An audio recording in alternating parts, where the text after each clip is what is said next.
Hello everyone, welcome back to our YouTube channel guys. इस video में हम लोग आज बात करने वाले हैं BSc first year chemistry Hindi medium का सेकंड पार्ट, ठीक है ना। इसमें हम लोग आज बात करने वाले हैं रिजोनेंस मेसोमेरिक इफेक्ट और कुछ रिजोनेंस इफेक्ट कैसे होते हैं, ठीक है ना, उसके बारे में हम लोग बात करने वाले हैं, ठीक है ना। अनुनाद प्रभाव क्या होता है उसके बारे में हम लोग बात करने वाले हैं इस वीडियो में, ठीक है। तो हम लोग सबसे पहले देखते हैं कि मेसोमेरिक, यहाँ पे देखो, ठीक है, यहाँ पे लिखा है देखो मेसोमेरिक प्रभाव, ठीक है, या मेसोमेरिक इफेक्ट, रिजोनेंस इफेक्ट, या उसी को कहा जाता है अनुनाद प्रभाव। तो इसके बारे में हम लोग आज डिस्कस करने वाले हैं। इससे पहले वाले वीडियो में मैंने इंडक्टिव इफेक्ट के बारे में बताया था, उसको आप लोग जा करके देख सकते हैं। हिंदी मीडियम में बताया हूँ, ठीक है ना, उसको आप लोग जा करके देख सकते हैं, ठीक है। तो इसमें क्या है, मेसोमेरिक प्रभाव को एम से प्रदर्शित करते हैं, सबसे पहला चीज़, ठीक है। मेसोमेरिक प्रभाव को एम से प्रदर्शित करते हैं। यह इलेक्ट्रोमेरिक प्रभाव के समान ही होता है, ठीक है ना। मेसोमेरिक प्रभाव जो रहता है उसको हम लोग एम से प्रदर्शित करते हैं, ठीक है, मेसोमेरिक को। और ये दो टाइप के हो सकते हैं, प्लस एम और माइनस एम, ठीक है। वैसे ही जो रिजोनेंस प्रभाव है, मतलब मेसोमेरिक और रिजोनेंस प्रभाव लगभग सेम होता है, थोड़ा सा अंतर होता है, उस अंतर को मैं यहाँ पे बता दूंगा, ठीक है। रिजोनेंस प्रभाव को आर से शो किया जाता है, प्लस आर और माइनस आर से। अब ये प्लस आर माइनस आर क्या चीज़ है उसको मैं आगे आते जाएगा तो बताते जाऊंगा, ठीक है। सबसे पहले ये देखो कि एम मतलब होता है मेसोमेरिक इफेक्ट और आर मतलब होता है रिजोनेंस इफेक्ट, ठीक है। दो टाइप के होते हैं, plus M minus M, plus R minus R, ठीक है। अब दोनों प्लस माइनस का वैल्यू क्या है, वो उसका मतलब क्या होता है उसको मैं बताऊंगा, ठीक है ना। इन दोनों प्रभाव में अंतर सिर्फ इतना होता है कि मेसोमेरिक प्रभाव स्थायी प्रभाव होता है जो कि अणु में सदैव विद्यमान होता है। यह प्रभाव अणु में बहुगुणित सहसंयोजक बंध अथवा एकांकी इलेक्ट्रॉन युग्म रखने वाले परमाणुओं की उपस्थिति के कारण होता है, ठीक है ना। मतलब डबल बॉन्ड और एकांकी इलेक्ट्रॉन युग्म होने के कारण, प्रेजेंट होने के कारण ये प्रभाव पॉसिबल हो पाता है, ठीक है ना। तो मैं ये बोल रहा हूँ कि किसी भी एटम में या अणु में अगर हमारे पास क्या होता है कि अगर लोन पेयर ऑफ इलेक्ट्रॉन रहता है ऐसे, तो ये प्रभाव हो सकता है, ठीक है ना। और अगर हमारे पास कोई डबल बॉन्ड रहता है, ऐसे ऑक्सीजन में जैसे डबल बॉन्ड रहता है ना ऐसे, ठीक है ना, ऐसे यहाँ पे कार्बन है, इधर आर है, इधर आर है, यहाँ पे ऑक्सीजन में डबल बॉन्ड है, यहाँ पे देखो ऑक्सीजन कार्बन के बीच में, ठीक है। तो यहाँ पे भी ये प्रभाव हो सकता है, लेकिन यहाँ पे माइनस एम प्रभाव हो सकता है, ठीक है, यहाँ पे प्लस एम। अब दोनों माइनस एम प्लस एम क्या चीज़ है मैं उसको बताऊँगा अभी, ठीक है ना। देखो हमारे पास यदि लोन पेयर ऑफ इलेक्ट्रॉन वाले एटम यहाँ पे जुड़े हैं और डबल बॉन्ड से जुड़े हैं, तो क्या करता है, लोन पेयर ऑफ इलेक्ट्रॉन को नीचे नहीं उतारता है। ये क्या करता है, लोन पेयर ऑफ इलेक्ट्रॉन को नीचे उतारने के जगह ये यहाँ के बॉन्ड के इलेक्ट्रॉन को ऊपर में अपना खुद ले लेता है, समझ रहे हो। तो यहाँ पे जैसे ही खींच लेता है, क्यों खींच लेता है, क्योंकि इसका ना इलेक्ट्रोनिगेटिविटी ज़्यादा होता है, विद्युत ऋणात्मकता ज़्यादा होता है, किसका, ऑक्सीजन का ज़्यादा होता है। अब ऑक्सीजन का विद्युत ऋणात्मकता ज़्यादा होता है, जिसके कारण क्या करता है, जिसके वजह से ये डबल बॉन्ड के इलेक्ट्रॉन को अपने तरफ ऐसे खींच के ये क्या करता है, सिंगल बॉन्ड और यहाँ पे माइनस चार्ज जनरेट कर देता है, समझ रहे हो। अब ये माइनस चार्ज जैसे ही यहाँ पे जनरेट होता है तो यहाँ पे जो कार्बन है, ठीक है ना, यहाँ पे जो कार्बन है उस कार्बन का वैलेंसी कम हो जाता है, समझ रहे हो, उस कार्बन का वैलेंसी 3 हो जाता है, ऐसे हो जाता है, ठीक है ना, जबकि कार्बन का वैलेंसी हमेशा 4 रहना चाहिए, ठीक है, यहाँ पे 3 हो जाता है। तो इस वजह से क्या होता है, यहाँ पे अनस्टेबिलिटी आता है और कार्बोकेटाइन यहाँ पे प्लस चार्ज लगा देते हैं हम लोग, ठीक है, और यहाँ पे ये अनस्टेबल होता है, ठीक है। ये क्या करता है, फिर से वापस आना पड़ता है इसको और इसके वैलेंसी को कंप्लीट करना पड़ता है, ठीक है। इसलिए हम लोग यहाँ पे दो स्ट्रक्चर बनाते हैं, एक ऐसे बना देते हैं और दूसरा ऐसे बना देते हैं, ठीक है, ऐसे कि वापस आने के बाद कैसे दिखता है, ऐसे वापस आ गया तो यहाँ पे बॉन्ड बना लेगा, यहाँ पे, ठीक है, यहाँ पे प्लस चार्ज हट जाएगा, यहाँ पे माइनस चार्ज हट जाएगा, ठीक है। तो ऐसे बन गया, मतलब पहले ऐसे गया था, बाद में आ गया ऐसे, तो इसको हम लोग दोनों तरफ ऐसे शो करते हैं। इसी को कहा जाता है रिजोनेंस, इसी को क्या कहा जाता है, रिजोनेंस कहा जाता है, ठीक, भला चीज समझ आया होगा। इसी को क्या कहा जाता है, रिजोनेंस कहा जाता है, ठीक है ना। अब इसी को हम लोग मेसोमेरिक इफेक्ट भी कहते हैं, इसी को क्या कहते हैं हम लोग, मेसोमेरिक इफेक्ट कहते हैं। अब रिजोनेंस और मेसोमेरिक इफेक्ट में क्या है, ध्यान से समझना थोड़ा सा, ठीक है ना। अगर हमारे पास जब ऑक्सीजन वगैरह रहता है, यहाँ पे ऑक्सीजन वगैरह रहता है, डबल बॉन्ड रहता है, उससे बॉन्ड शिफ्टिंग हो रहा है, ऑक्सीजन में जा रहा है, हेटेरो एटम्स में जा रहा है, तो इसको हम लोग मेसोमेरिक इफेक्ट कहते हैं। ओरिजिनली इसको मेसोमेरिक इफेक्ट कहा जाता है। लेकिन जब बेंजीन वगैरह में होता है, जहाँ पे ऑक्सीजन नहीं रहता है, कार्बन ही रहता है, ठीक है ना, यहाँ पे बॉन्ड लोग ऐसे शिफ्ट होते हैं, इसको कहा जाता है रिजोनेंस। इसको हम लोग क्या कहेंगे, रिजोनेंस। समझ आ गया होगा बात, ठीक है ना। कार्बन में डबल बॉन्ड वगैरह ऐसे शिफ्ट होता है इधर से इधर, ठीक है ना, ऐसे ऐसे, तो इसको हम लोग रिजोनेंस कहते हैं। लेकिन जब ऑक्सीजन वगैरह के प्रेजेंट में नाइट्रोजन, ऑक्सीजन, फ्लोरीन वगैरह रहेगा, उसके प्रेजेंस में अगर बॉन्ड का शिफ्टिंग होता है तो उसको कहा जाता है मेसोमेरिक इफेक्ट कहा जाता है एक्चुअली में, ठीक है ना। समझ रहे हो। अब आगे देखो, इस प्रभाव को देखो, यहाँ पे और एक एग्जाम्पल है हमारे पास, वैसे बहुत सारे एग्जाम्पल नीचे में भी है, ठीक है ना। इस प्रभाव को भी प्लस एम और माइनस एम से प्रदर्शित करते हैं। जब इलेक्ट्रॉनों का विस्थापन परमाणु से दूर होता है तो इसे प्लस एम इफेक्ट कहते हैं, और परमाणु के पास जब आता है तो उसको हम लोग माइनस एम इफेक्ट करते हैं। ध्यान से समझना अभी, और ठीक है ना। यहाँ पे देखो, जब हमारे पास यहाँ पे क्लोरीन लगा देते हैं किसी चैन में, एकदम इजी है, इजी वे में है, थोड़ा समझना, ठीक है ना। यहाँ पे देखो, यहाँ पे ऐसे बॉन्ड है, ऐसे बॉन्ड है, ठीक है ना। यहाँ पे मैं क्या कर देता हूँ, यहाँ पे मैं क्या कर देता हूँ, यहाँ पे हाइड्रोजन लगा देता हूँ, यहाँ पे क्लोरीन लगा देता हूँ, ठीक है ना। जैसे मैं यहाँ पे क्लोरीन लगाता हूँ तो यहाँ पे क्या रहता है, क्लोरीन के पास 6 लोन पेयर ऑफ इलेक्ट्रॉन रहता है, sorry 3 lone pair of electron रहता है, मतलब 6 इलेक्ट्रॉन्स रहते हैं। कैसे पता चलता है, मैं आपको बता देता हूँ। क्लोरीन का वैलेंस इलेक्ट्रॉन होता है 7, ठीक है ना, ऐसे 7 होता है, जिसमें से एक से बॉन्ड बनाए तो यहाँ पे 3 जोड़ी इलेक्ट्रॉन्स बचते हैं। इसको कहा जाता है एकांकी इलेक्ट्रॉन युग्म, एकांकी इलेक्ट्रॉन युग्म कहते हैं, या लोन पेयर ऑफ इलेक्ट्रॉन कहा जाता है, इसी को लोन पेयर ऑफ इलेक्ट्रॉन कहा जाता है, ठीक है ना। अब इसी लोन पेयर ऑफ इलेक्ट्रॉन की वजह से ना बहुत सारे लड़ाई होता है यहाँ पे, समझ सकते हो, ठीक है। ये क्या करते हैं, लोन पेयर ऑफ इलेक्ट्रॉन नीचे उतरता है, ऐसे नीचे उतरने के कारण इस बॉन्ड को ऐसे शिफ्ट होना पड़ता है, समझ रहे। तो यहाँ पे इसका नीचे उतरने का क्वालिटी ही कहलाता है plus M effect of chlorine, ठीक है। इसी को क्या कहते हैं, plus M effect of chlorine atom. समझ रहे हो मैं क्या बोल रहा हूँ, यहाँ पे प्लस एम इफेक्ट डाल रहा है, इलेक्ट्रॉन को रिपेल कर रहा है, इलेक्ट्रॉन यहाँ पे डोनेट कर रहा है, यहाँ पे बॉन्ड बनाने वाला है, ये वाला बॉन्ड को ऐसे शिफ्ट कर रहा है, मतलब कुल मिला के ऐसे दिखेगा ये, यहाँ पे कार्बन और यहाँ पे सिंगल बॉन्ड, यहाँ पे माइनस चार्ज आ जाएगा, यहाँ पे डबल बॉन्ड आ जाएगा, क्लोरीन ऐसे रहेगा, इसके ऊपर प्लस चार्ज आ जाएगा क्लोरीन के ऊपर, समझ रहे हो, ठीक है। तो इस इफेक्ट को कहते हैं प्लस एम इफेक्ट, समझ आया होगा बात, ठीक है। तो यहाँ पे देखो, जैसे कि NH3 है, ये भी प्लस एम इफेक्ट देता है। कौन कौन प्लस एम इफेक्ट देता है, कौन कौन माइनस एम इफेक्ट देता है, सब चीज़ यहाँ पे बता दूंगा अभी आपको, ठीक है ना। यहाँ पे जैसे कि NH2 है, ये प्लस एम इफेक्ट देता है, OH प्लस एम इफेक्ट, ये सब। तो जिसके पास लोन पेयर ऑफ इलेक्ट्रॉन रहता है वो प्लस एम इफेक्ट देता है एक्चुअली में, ठीक है। आपको याद रखना है, जिसके पास एकांकी इलेक्ट्रॉन युग्म रहेगा वो प्लस एम इफेक्ट दे सकता है, ठीक है ना।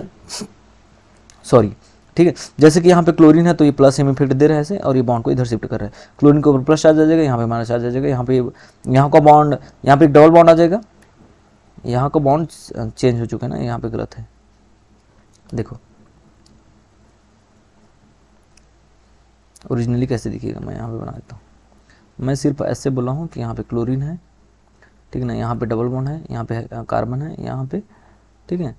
अब क्या करते हैं, क्लोरीन जैसे ही अपने लोन पेयर ऑफ इलेक्ट्रॉन को नीचे उतारता है तो ये बॉन्ड इधर शिफ्ट हो जाता है, जिसकी वजह से ये इसे सिंगल बॉन्ड हो जाएगा, यहाँ पे माइनस चार्ज आ जाएगा, यहाँ पे डबल बॉन्ड हो जाएगा, यहाँ पे क्लोरीन रहेगा, उसके ऊपर प्लस चार्ज आ जाता है, ठीक है। ऐसे ही होता है, इसको कहा जाता है मेसोमेरिक इफेक्ट, मेसोमेरिक इफेक्ट कहते हैं इसको, ठीक है। और किसके द्वारा दे रहा है, क्लोरीन के द्वारा दे रहा है। तो क्लोरीन को क्या कहेंगे हम लोग, प्लस एम इफेक्ट देने वाले ग्रुप कहेंगे, प्लस एम इफेक्ट ग्रुप, ठीक है। या क्या कहेंगे इसको, प्लस आर इफेक्ट देने वाला ग्रुप भी कह सकते हैं, ठीक है ना, इफेक्ट ग्रुप भी कह सकते हैं, ठीक है। ये देखो ऐसे बोलते हैं इसको, समझ आया बात। अब माइनस, अब देखो लोन पेयर ऑफ इलेक्ट्रॉन था इसीलिए ऐसे हुआ ना, ठीक है। अब माइनस एम इफेक्ट कैसे होता है आगे वाले एग्जांपल में देख लेते हैं, ठीक है। यहाँ पे देखो माइनस एम इफेक्ट, जैसे कि ऑक्सीजन जुड़ा है मेरे पास डबल बॉन्ड से ऐसे, और यहाँ पे कार्बन है, ठीक है। यहाँ पे फिर से एक मतलब कार्बन बना देता हूँ ऐसे, यहाँ पे फिर से डबल बॉन्ड, यहाँ पे फिर से कार्बन, मतलब इसको बना दिया मैं पूरा ऐसे, ठीक है। तो यहाँ पे डबल बॉन्ड, अभी डबल बॉन्ड का ऑक्सीजन क्या करता है, डबल बॉन्ड को अपनी तरफ खींच लेता है, जिसके कारण यहाँ पे ऑक्सीजन के ऊपर माइनस चार्ज आ जाता है, और यहाँ पे कार्बन का वैलेंसी कम होते रहता है, जिसके कारण इस बॉन्ड को ऐसे शिफ्ट होना पड़ता है, जिसके कारण ये क्या हो जाता है, रिजोनेंस होता है। यहाँ पे ऐसे सिंगल बॉन्ड, यहाँ पे डबल बॉन्ड, यहाँ पे सिंगल बॉन्ड, यहाँ पे ऑक्सीजन के ऊपर में माइनस चार्ज, ठीक है ना, ऐसे हो गया। तो यहाँ पे प्लस चार्ज आ जाता है, ठीक है। तो ये कौन कर रहा है ऐसे काम, तो ये CO ग्रुप की वजह से हो रहा है, पूरा CHO ग्रुप है एक्चुअली में, CHO ग्रुप देखो, यहाँ पे CHO ग्रुप है, देखो आपको अच्छे से दिखाता हूँ।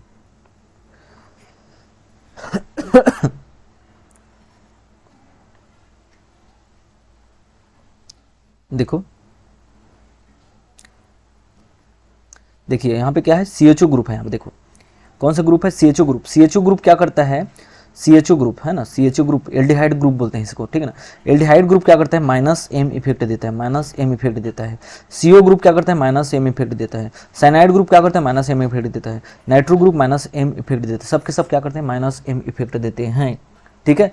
समझ आ गया बात। अब -M इफेक्ट कैसे होता है यहाँ पे बता दिया हूँ मैं। देखो यहाँ पे देखो दो स्ट्रक्चर बना है यहाँ पे देखो, ठीक है। यहाँ पे देखो CHO ग्रुप है, यहाँ पे -M इफेक्ट दे रहा है। बॉन्ड को ऐसे शिफ्ट करेगा, इस वाले बॉन्ड को यहाँ पे शिफ्ट होना पड़ता है, जिसके कारण यहाँ पे प्लस चार्ज आ जाता है, यहाँ पे माइनस चार्ज आ जाता है, और ये ऐसे कुछ बना लेता है स्ट्रक्चर। समझ रहे हो। ये इलेक्ट्रॉन फिर से वापस नीचे उतरता है। नीचे जैसे उतरता है तो इसको वापस से ऐसे यहाँ पे आना पड़ता है, तो ऐसे ही स्ट्रक्चर दिखना चालू हो जाता है। समझ रहे हो। तो ये वापस से अपने प्राइमरी अवस्था में फिर से वापस आ जाता है। समझ रहे हो। तो इसको बोलते हैं क्या, रिजोनेंस या मेसोमेरिक इफेक्ट कहते हैं। तो यहाँ पे कौन क्या देता है, यहाँ पे कुछ और उदाहरण लिखा है यहाँ पे। इसको आप लोग स्क्रीनशॉट ले करके आप लोग कॉपी में नोट्स बना सकते हैं। इसका नोट्स मैं डिस्क्रिप्शन में भी दे दूंगा, वहाँ से आप लोग डाउनलोड करके भी नोट्स बना सकते हैं, ठीक है ना। आगे देखो यहाँ पे बहुत सारे एग्जाम्पल्स हैं। ये देखो, देखो शुरू से देखो, ठीक है। यहाँ पे देखो बहुत सारे एग्जाम्पल्स हैं। यहाँ पे क्या है, CO3 2-, ठीक है ना। तो CO3 2- को मैं ओरिजिनली ऐसे भी लिख सकता हूँ, ठीक है ना। कार्बन 3 ऑक्सीजन और एक जगह डबल बॉन्ड रहेगा, 2 जगह सिंगल बॉन्ड रहेगा, और यहाँ पे माइनस चार्ज रहते हैं। कार्बन का वैलेंसी 4 रहता है, और ठीक है ना।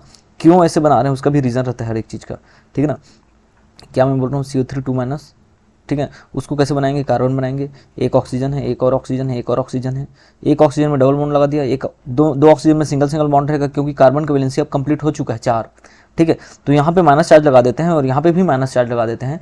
तो ऑक्सीजन का भी वैलेंसी कंप्लीट है। अभी यहाँ पे वैलेंसी कंप्लीट नहीं है, लेकिन उसके ऊपर चार्ज होने की वजह से वो थोड़ी देर के लिए स्टेबल हो सकता है, ठीक है। उसके पास क्योंकि इलेक्ट्रॉन्स हैं, ठीक है ना, ठीक है ना। यहाँ पे किसी का इलेक्ट्रॉन है, समझ रहे हो, ठीक है। तो ये ऐसे होता है। अब होता क्या है, ये इलेक्ट्रॉन तो एक जगह रहता नहीं है, इधर से उधर मूवमेंट करेगा, तो यहाँ पे नीचे उतर जाता है, इधर शिफ्ट हो जाता है। तो जैसे शिफ्ट होता है तो यहाँ पे माइनस चार्ज आता है, यहाँ पे डबल बॉन्ड आ जाता है।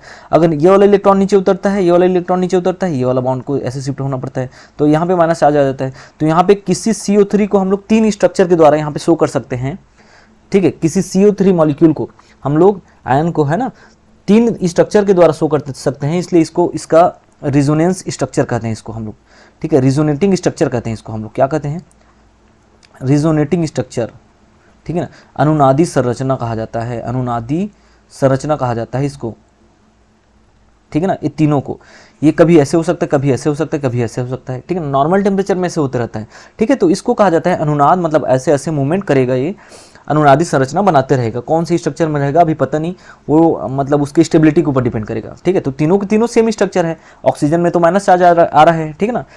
अब पहले इधर वाले में था, बाद में उधर वाले में है, बस और कुछ नहीं, ठीक है ना। तो ऐसे ऐसे मूवमेंट हो सकता है, इसको बोलेंगे रिजोनेंस। हम लोग क्या कहते हैं, इसको रिजोनेंस कहते हैं, ठीक है ना। देखो यहाँ से ऐसे भी हो सकता है, इसको हम लोग वो बोलते हैं टाटोमेरिज्म कहते हैं इसको, टाटोमेरिज्म, ठीक है। टाटोमेरिज्म क्या है उसका डिटेल में वीडियो में बाद में बता दूंगा, ठीक है ना। यहाँ पे देखो ये नीचे रिजोनेंस हो रहा है यहाँ पे, ठीक है ना। यहाँ पे फिर से ये उसका सेकंड फॉर्म है, ठीक है। और बहुत सारे एग्जांपल्स हैं, देखो ये सब आप लोग समझ सकते हो, आप लोग बना करके देख सकते हो मूवमेंट कैसे हो रहा है। यहाँ पे बहुत सारे एग्जांपल्स हैं, यहाँ पे देखो एसीटेट आयन में भी हो सकता है, ठीक है। प्रोपाइनिल एलाइलिक एनायन में भी हो सकता है, ठीक है ना। ये जो आयन है उसका नाम है, ठीक है ना। प्रोपाइनिल एलाइल केटायन में भी हो सकता है। ये एन आयन है, एक केटायन है बस, ठीक है ना। और ये एसीटेट आयन है, एसीटेट आयन मतलब CH3 COO-, है ना। ये कहाँ से आ गया, CH3 COOH रहता है ना, एसिटिक एसिड, वहीं से एसीटेट आयन आता है ना, ठीक है ना। एसिटिक एसिड से ही एसीटेट आयन हुआ है। आगे देखो और एग्जाम्पल है यहाँ पे, देखो सबका रिजोनेंस कैसे होता है यहाँ पे देख लो, ठीक है ना। ये सब है, ये सब समझ सकते हो आप लोग, ठीक है। आगे देखो, अब अनुनाद क्या होता है उसको थोड़ा सा बता रहे हैं यहाँ पे। अनुनाद क्या होता है, वो तो अनुनाद इफेक्ट दिख रहे थे हम लोग, अनुनाद इफेक्ट दिख रहे थे, अनुनाद प्रभाव दिख रहे थे। अब और एक और डेफिनेशन है हमारे पास अनुनाद का, समझ रहे हो। जब किसी, मैं यहाँ पे बता रहा हूँ, ठीक है ना, जब किसी मॉलिक्यूल को एक स्ट्रक्चर के द्वारा नहीं शो नहीं कर सकते, ठीक है, तो उसको हम लोग अलग अलग स्ट्रक्चर के द्वारा शो करते हैं, तो उसको कहा जाता है अनुनादिक स्ट्रक्चर या अनुनाद कहा जाता है उसको, समझ रहे हो। अनुनाद का एप्लीकेशन क्या है हमारे पास, जब किसी मॉलिक्यूल को एक स्ट्रक्चर के द्वारा शो नहीं कर सकते, हम लोग उसको अलग अलग स्ट्रक्चर से शो करते हैं, तो उसको कहा जाता है उस फिनोमिना के कहा जाता है अनुनाद, समझ रहे हो। उस प्रोसेस को कहा जाता है क्या, अनुनाद कहा जाता है, रिजोनेंस, ठीक है। तो जैसे कि बेंजीन है हमारे पास, बेंजीन रिंग, ठीक है, इसको हम लोग ऐसे शो करते हैं। बाद में हम लोग क्या कर देते हैं, ये मूवमेंट इधर होगा, ये इधर आ जाएगा, तो हम लोग इसको ऐसे भी शो कर सकते हैं, ठीक है, ऐसे भी शो कर सकते हैं, ऐसे देखो, ऐसे पहले कैसे था, फिर से बनाता हूँ, देखो पहले ऐसे था, बॉन्ड लोग इधर थे, अभी बॉन्ड लोग यहाँ पे नहीं है, इधर हो गए हैं, तो इसको हम लोग कहेंगे रिजोनेंस, ठीक है। जब बेंजीन रिंग ऐसे रहता है, कभी कभी ऐसे भी रहता है, नॉर्मल टेम्परेचर में रह सकता है, तो हमको ये पता नहीं कि कौन सी स्ट्रक्चर में रहेगा, तो अलग अलग स्ट्रक्चर के द्वारा डिफाइन किया जाता है, तो उस प्रोसेस को कहा जाता है रिजोनेंस, ठीक है, समझ रहे हो। वही चीज़ें यहाँ पे लिखा है। बहुत से अणु तथा आयन केवल एक इलेक्ट्रॉनिक संरचना द्वारा संपूर्ण रूप से नहीं समझाया जा सकता, वास्तव में उनको 2 या 2 से अधिक इलेक्ट्रॉनिक संरचनाओं द्वारा भली भांति समझाया जा सकता है, ठीक है। उदाहरण के लिए बेंजीन एक साधारण असंतृप्त अणु से भिन्न है। या देखो यहाँ पे कुछ यौगिक आयनों में पाई आबंध इलेक्ट्रॉन के एकांकी इलेक्ट्रॉन युग्म या आवेश उपस्थित हों, जो प्रदर्शित करने के लिए एक से अधिक संरचना सूत्रों के उपयोग किए जाते हैं। किसी भी सहभागी संरचना के द्वारा उस यौगिक के समस्त गुणों की व्याख्या नहीं की जा सकती। इन संरचनाओं को अनुनादी संरचना कहा जाता है। यहाँ पे देखो अनुनादी, इसको क्या कहते हैं, अनुनादी संरचना कहते हैं इसको, ठीक है। तो ये इसको कहा जाता है अनुनाद, ठीक है ना सुना। तो अब यहाँ पे क्या है, आगे देखो, जैसे कि हमारे पास CO3 जो होता है ना, यहाँ पे देखो CO3 को बनाया है, देखो यहाँ पे CO3 है, ये भी CO3 है, अलग अलग स्ट्रक्चर बना दी, तो इसको क्या कहते हैं, अनुनादित संरचना कहते हैं, ठीक है ना। इसका अनुनाद संकर होता है, ठीक है ना। वैसे बेंजीन रिंग में भी 2 स्ट्रक्चर बन सकते हैं, तो इसको बोलते हैं क्या, अनुनादित संरचना कहा जाता है, ठीक है। उसी के बारे में यहाँ पे लिखे, उसको आप लोग समझ सकते हैं, ठीक है ना।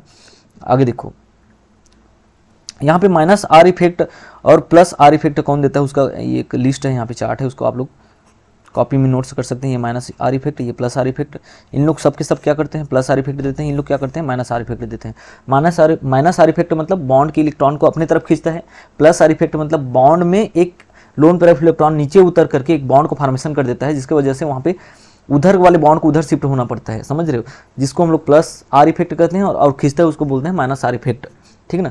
पीछे मैंने बताया है, आप लोग वीडियो को बैक करके भी देख सकते हैं, ठीक है ना। तो thank you for watching, keep learning, ठीक है।